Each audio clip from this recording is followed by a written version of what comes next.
The Blackmagic Pocket Cinema Camera is, as it's written right on the box, the world's smallest super-wide dynamic range Super 16 digital camera. Let's start by looking at what's inside. First, there's a folder which contains the software and manual for the camera. However, the latest version of both can be downloaded from Blackmagic's website. The body of the camera is remarkably compact with a rugged and solid feeling.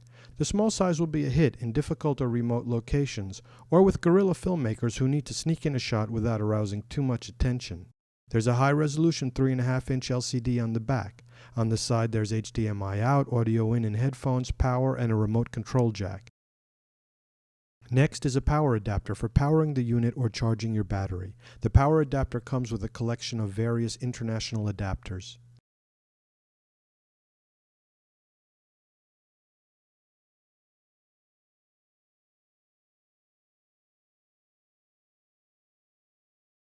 Of course, there's the battery. You might want to get some extra ones for those long shoots.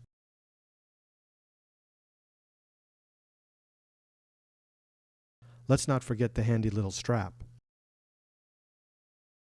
While DSLRs were first created to shoot stills, the Pocket Cinema Camera was born to shoot motion pictures. The Blackmagic Cinema Camera is a true high dynamic range film look camera that can deliver cinematic quality images for commercials, television programs, or indie films. Inserting the battery is done by popping open a door on the bottom of the camera.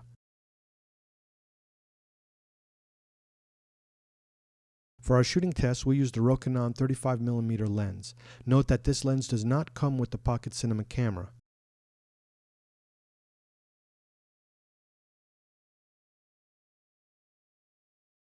Since the Rokinon lens was designed for a Canon EF lens mount, we attached a micro 4/3 adapter to it to fit it on the Pocket Cinema Camera's micro 4/3 lens mount.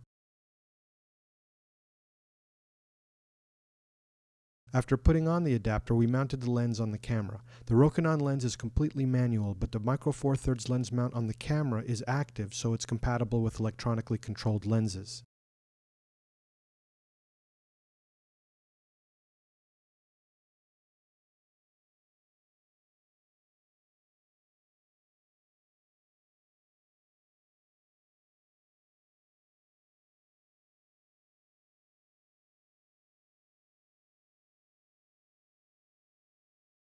The last thing we needed to do was put in the SD card in order to record the shots. The SanDisk Extreme brand is recommended and it worked fine during our tests. The SD card slips into a slot right under the battery.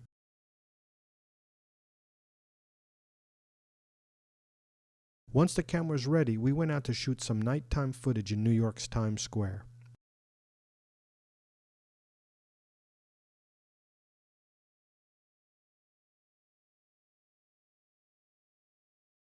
Since the test was done at night, we set the ISO to its highest value, 1600, although I'm not sure we needed to go that high because of how bright Times Square is at night. The camera shoots with an impressive 13 stops of dynamic range. While this results in a flat, washed-out appearance when you look at the footage straight out of the camera, it gives you the most latitude during the color grading process, and this is the reason the Blackmagic Pocket Cinema Camera is so useful for high-end projects. To grade the footage, I used Blackmagic's DaVinci Resolve software. I was impressed by how much I can push and pull the footage in different directions without blowing out the highlights or crushing the blacks. Incidentally, that's another thing that is great about getting a camera from Blackmagic. You get a free copy of DaVinci Resolve. That's full-featured professional node-based color grading software, which not too long ago used to cost far more than the camera itself. This shot was done indoors in a toy store with very low light. Even under these extreme conditions, I found that the results were usable. By the way, that mini boomerang is cool.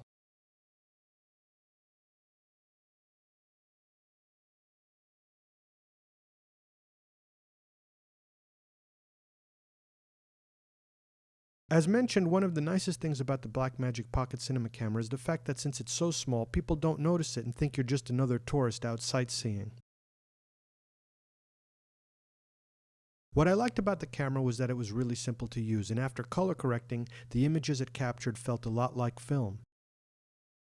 If you don't have a pile of money to spend on a cinematic camera, the Pocket Cinema Camera costs under $1,000 and comes with Resolve. That's a bargain in my opinion. Even if money is no object, you might really appreciate the sense of freedom you get from the small form factor. I like this camera a lot, and I look forward to using it on my own projects.